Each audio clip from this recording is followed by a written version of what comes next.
time I've been there, I've never seen people being patted down and searched. Even if they were patted down and searched, of course, by the time that a suicide bomber reaches that point, then it's too late, really, to prevent horrific casualties. Some video being shared online showing piles and piles of dead bodies, so expect those casualty figures to rise, unfortunately. As you're speaking, we're seeing some of the still images from the area with casualties being taken away. Obviously, the situation is still very, very fluid with information coming in. But what are you hearing about casualty numbers? Well, it's difficult at the moment, partly because we're in a state of flux right now. So we still have a serving government health minister from the previous government, but obviously we have a new government, or we don't have a new government, but the Taliban are in charge. So information is not coming out in the way that it previously would have come out.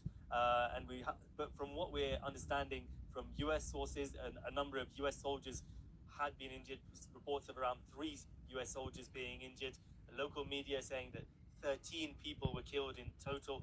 I expect the vast majority of those victims to be ordinary Afghans. That's so often the case, been so often the case throughout this horrendous conflict, of course. And Sukunda, I heard you reporting earlier in the day when, of course, those intelligence reports were warning of an imminent attack, and you were making the point that that information, despite it being known, it simply didn't cut through in terms of the numbers of desperate people there at the airport who were still coming, who were still staying. That's exactly right. I mean, so many people who are there, and we're talking about thousands, in such a state of confusion, such a state of desperation, that one, they're not going to be hearing this kind of information. They're not going to be receiving that. They're hearing all kinds of other rumors. They're just trying to focus on getting out of the country. The other thing is that they've endured so much already to get to this point. Many have camped out for days in dire conditions. So what may have seemed to them as a vague or possible hypothetical threat earlier in the day would not have been enough to put them off from going to the airport. There would have been large crowds there still. All the reports that I'm getting indicate there was a large crowd at the time of this explosion. Sukunda Kamani in Kabul for us. Let's head to Washington, live to Barbara Plett-Usher. And Barbara, have we had anything from the White House so far? You know, Matthew, we haven't. The only official communication we've had is from the Pentagon, and that hasn't been devolving very much information. The Pentagon spokesman has said that there are a number of U.S. and civilian casualties, implying that there are U.S. military casualties because he makes that distinction between U.S. and civilian. We have U.S. media reporting that between 3 to 5 military personnel have been injured.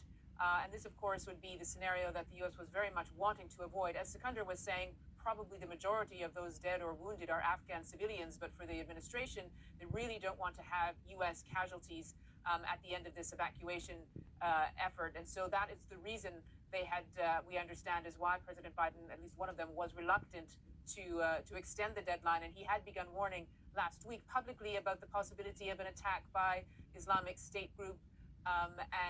This is the kind of scenario that intelligence seemed to be suggesting as those warnings got more and more specific.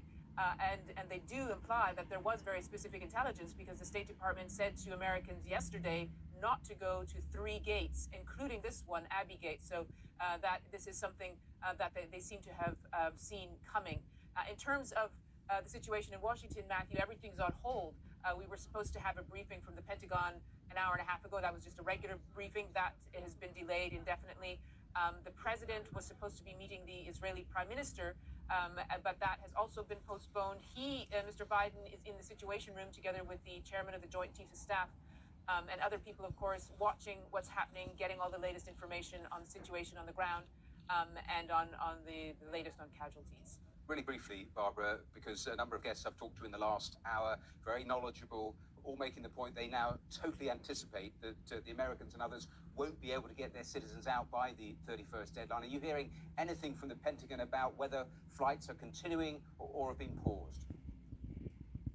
We're not hearing anything official at the moment about whether flights are being paused or are continuing. We do know that the flights are taking off or have been taking off, obviously, from a secure place inside the airport, and that the military has always made the point that it was securing that area, and the Taliban were securing what was happening outside the airport. So I would say it's not perhaps impossible for those flights to continue, but we have no official indication of that. All right, Barbara Petas there in Washington. Thanks once again. The situation extremely fluid on the ground.